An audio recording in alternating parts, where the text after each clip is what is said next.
जय श्री कृष्ण। द्वापर युग में भाद्रपद कृष्ण अष्टमी तिथि की आधी रात को मथुरा के कारागार में वासुदेव की पत्नी देवकी के गर्भ से भगवान श्री कृष्ण ने जन्म लिया था।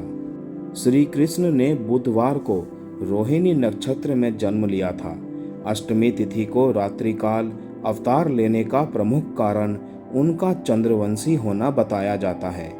श्री कृष्ण चंद्रवंशी चंद्रदेव उनके पूर्वज और बुध चंद्रमा के पुत्र हैं। इसी कारण चंद्रवंश में पुत्रवत जन्म लेने के लिए कृष्ण ने बुधवार का दिन चुना। भगवान कृष्ण ने माता देवकी के 8वें संतान के रूप में जन्म लिया था। कृष्ण जी का जन्म मथुरा में मामा कंस के कारागार में हुआ था।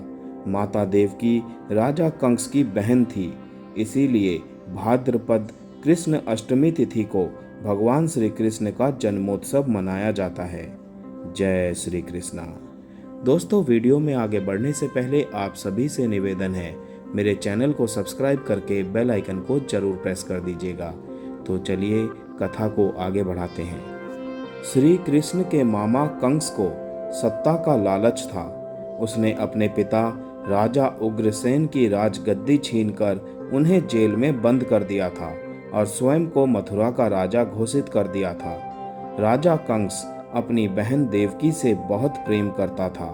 उन्होंने अपनी बहन का विवाह वासुदेव से कराया था, लेकिन जब वो देवकी को विदा कर रहा था तभी एक आकाशवाणी हुई कि देवकी का 8वां पुत्र कंस की मौत का कारण बनेगा। यह सुनकर कंस डर गया। उसने तुरंत अपनी बहन और उनके पति वासुदेव को जेल में बंद कर दिया। उनके आसपास सैनिकों की कड़ी पहरेदारी लगा दी। कंस अपनी मौत के डर से देवकी और वासुदेव की 7 संतानों को मार चुका था। भाद्रपद मास कृष्ण पक्ष की अष्टमी तिथि को रोहिणी नक्षत्र दिन बुधवार अंधेरी रात में भगवान कृष्ण ने देवकी के 8वें संतान के रूप में जन्म लिया। श्री कृष्ण के जन्म लेते ही कोठरी प्रकाशमय हो गई। तब तक आकाशवाणी हुई कि विष्णु जी ने श्री कृष्ण जी के अवतार में देवकी के कोख में जन्म लिया है। उन्हें गोकुल में बाबा नंद के पास छोड़ आए और उनके घर एक कन्या जन्मी है, उसे मथुरा लाकर कंस को सौंप दे।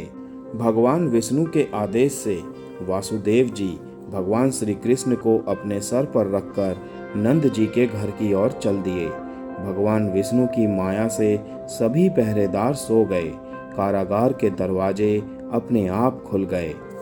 आकाशवाणी को सुनते ही वासुदेव के हाथों की हथकड़ी खुल गई। वासुदेव जी ने सूप में बाल गोपाल को रखकर सिर पर रख लिया और गोकुल की ओर चल पड़े। वासुदेव भगवान श्री कृष्ण को लेकर नंद जी के यहाँ सकुशल पहुँच गए और वहाँ से उनकी नवजात कन्या को लेकर वापस आ गए।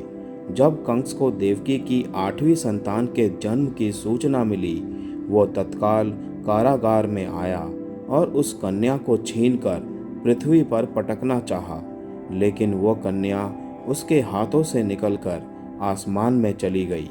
फिर कन्या ने कहा, हे मूर्ख कंस, तुझे मारने वाला जन्म ले चुका है और वो वृंदावन पहुंच गया है।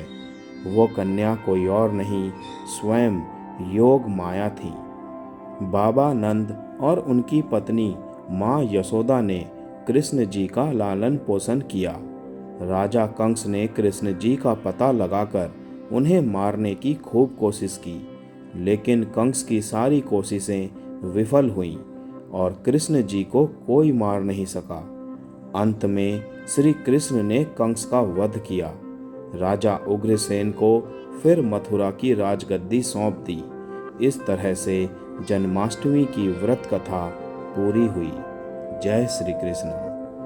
भगवान श्री कृष्ण जन्माष्टमी के दिन व्रत रखने से संपूर्ण इच्छाओं की पूर्ति होती है। इस दिन विधि पूर्वक यशोदा नंदन की पूजा करने से सुख समृद्धि का आशीर्वाद मिलता है। वहीं जिन दंपतियों की संतान की चाह है, उन्हें जन्माष्टमी के दिन लड्डू गोपाल की उपासना करनी चाहिए। वैसे तो हर जन्माष्टमी शुभ होती है और श्री कृष्ण भक्तों के सारे दुख हर लेते हैं, लेकिन अगर आप विशेष काल और नक्षत्र में भजन कीर्तन के साथ श्री कृष्ण कथा और लीला अमृत का पाठ करते हैं तो इससे भगवान श्री कृष्ण जल्द ही प्रसन्न होते हैं। जय श्री कृष्ण।